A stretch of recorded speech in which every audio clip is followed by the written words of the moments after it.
రాజీనామా చేసిన తర్వాత తొలిసారిగా పార్లమెంట్ కు వచ్చారు ధర్మేంద్ర ప్రధాన్. కారు దిగ్గగానే ధర్మేంద్ర ప్రధాన్ కు ఘన స్వాగతం పలికారు బీజేపీ ఎన్డీఏ ఎంపీలు. ధర్మేంద్ర ప్రధాన్ జిందాబాద్ అంటూ కూడా సభా ప్రాంగణం మొత్తం నినాదాలు చేశారు. ప్రధాన్ కు సంఘీభావం తెలుపుతూ కూడా ప్రత్యేకంగా అభినందించారు. అయితే సాంప్రదాయ టోపీని బహుకరించి బీజేపీ ఎంపీలు సన్మానం చేశారు. మరోవైపు పార్లమెంట్ ప్రాంగణంలో విపక్షాలు వినూత్నంగా నిరసన తెలిపారు. విద్యార్థులపైన పోలీసుల దౌర్జన్యం జరిగిందంటూ కూడా విపక్షాలు ఆందోళన చేపట్టాయి. కేంద్ర హోంశాఖ మంత్రి అమిత్ షా క్షమాపణ చెప్పాలంటూ వారు డిమాండ్ చేశారు. పార్లమెంట్ లో కనిపించినటువంటి ఈ భిన్నమైనటువంటి వాతావరణానికి సంబంధించినటువంటి విజువల్స్ మాత్రం ప్రస్తుతం సోషల్ మీడియాలో వైరల్ గా మారుతున్నాయి. ఒకసారి అక్కడ ఉన్నటువంటి విజువల్స్ ను మనం పరిశీలిద్దాం. ప్రధానంగా రాజీనామా చేసినటువంటి పరంపర, దీనికి సంబంధించి ఒక 37 రోజుల నుంచి సాగినటువంటి వైనం. ధర్మేంద్ర ప్రధాన్ రాజీనామా చేయాలంటూ కాక్రోచ్ జనతా పార్టీ పిలుపునివ్వడం, దేశవ్యాప్తంగా ఒక రకమైనటువంటి చర్చ మొదలవడం, జంతర్ మంతర్ వద్ద ఉద్రిక్త పరిస్థితులు చోటు చేసుకోవడం, సోనం వాంగ్చూ దీక్ష చేపట్టడం, ఈ మొత్తానికి ఫైనల్ గా వీరందరి డిమాండ్లలో మొదటి డిమాండ్ విద్యాశాఖ మంత్రి ధర్మేంద్ర ప్రధాన్ రాజీనామా చేయాలి. ఈ పరంపర పూర్తయిపోయింది. ఆయన రాజీనామా సమర్పించారు. ప్రహ్లాద్ జోషికి అదనపు బాధ్యతల కింద కేంద్రం అప్పగించింది. సో ఈ ప్రక్రియ మొత్తం పూర్తయిన తర్వాత పార్లమెంట్ సమావేశాలు ఈ రోజు నుంచి మళ్ళీ ప్రారంభమైపోయాయి. సో 9వ రోజు ఐ థింక్ పార్లమెంట్ సమావేశాలు కూడా జరుగుతున్నాయి. 2 సభలు కూడా రసాభాసాగా మారాయి. విపక్షాల డిమాండ్లు నినాదాలతో వరుసగా హోరెత్తుతున్నటువంటి పరిస్థితులు కూడా మనం చూస్తున్నాం. ఈరోజు సాయంత్రం 5 గంటలకి లోక్సభ కూడా వాయిదా పడింది.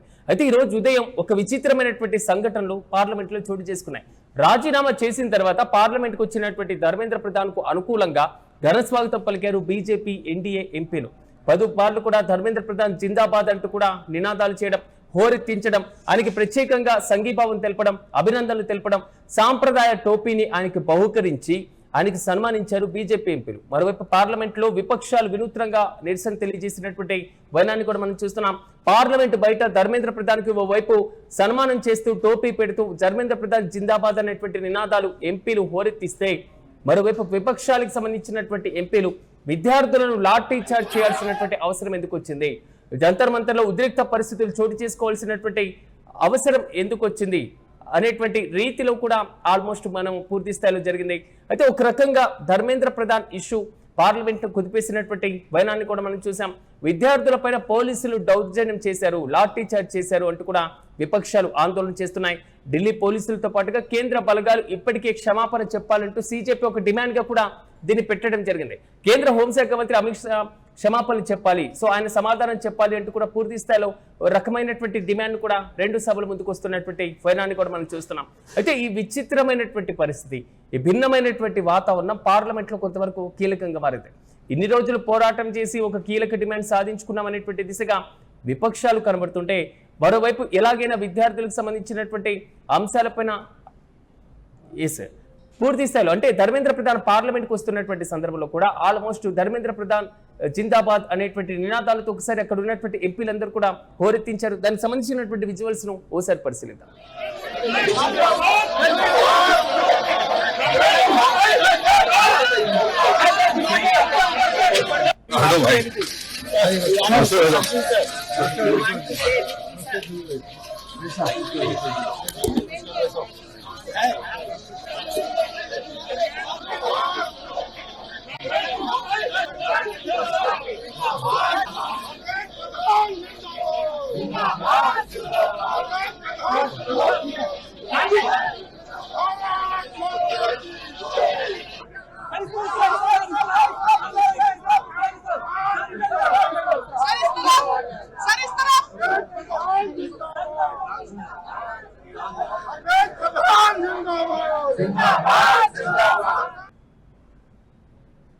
ఇది పార్లమెంట్ వద్ద సంభవించినటువంటి విజువల్స్. మొత్తం మీద విచిత్రమైనటువంటి పరిస్థితిగాని భావించాలి. ధర్మేంద్ర ప్రధాన్కి ఘన స్వాగతం పలుకుతూ వైపు సాగినటువంటి నేపథ్యం, ఎన్డీఏతో పాటుగా బీజేపీ ఎంపీలు భారీగా అక్కడ మోహరించడం, ఆయన ఘన స్వాగతం పలకడం, కారు దిగించి దిగినటువంటి వెంటనే ఒక టోపీని పెట్టడం, సన్మానం చేయడం, ఆయన పేరు మీద ధర్మేంద్ర ప్రధాన్ జిందాబాద్ అనేటువంటి నినాదాలు చేసినటువంటి వైనాన్ని మనం చూస్తున్నాం. అయితే మరోవైపు విపక్షాలకు సంబంధించినటువంటి ఎంపీలందరూ కూడా పార్లమెంట్ లో అమిత్ షా క్షమాపణ చెప్పాలి, పోలీసులు క్షమాపణ చెప్పాలి, విద్యార్థులపైన దాడి చేయాల్సినటువంటి అవసరం ఎందుకు వచ్చింది అనేటువంటి రీతి రీతిలో కూడా వారు ఆందోళన చేస్తున్నారు. వాయిదా తీర్మానాలు ఇచ్చారు. కేంద్ర ప్రభుత్వాన్ని ప్రధానంగా డిమాండ్ చేస్తున్నారు ఈ సమాధానం చెప్పాలి అనేసి. చూడాలి, ధర్మేంద్ర ప్రధాన్ రాజీనామా తర్వాత పార్లమెంట్కి వచ్చినటువంటి సందర్భంలోనే ఇంత విచిత్రమైనటువంటి పరిస్థితి చోటు చేసుకున్నాం. భిన్నమైనటువంటి వాతావరణం మనం చూసాం.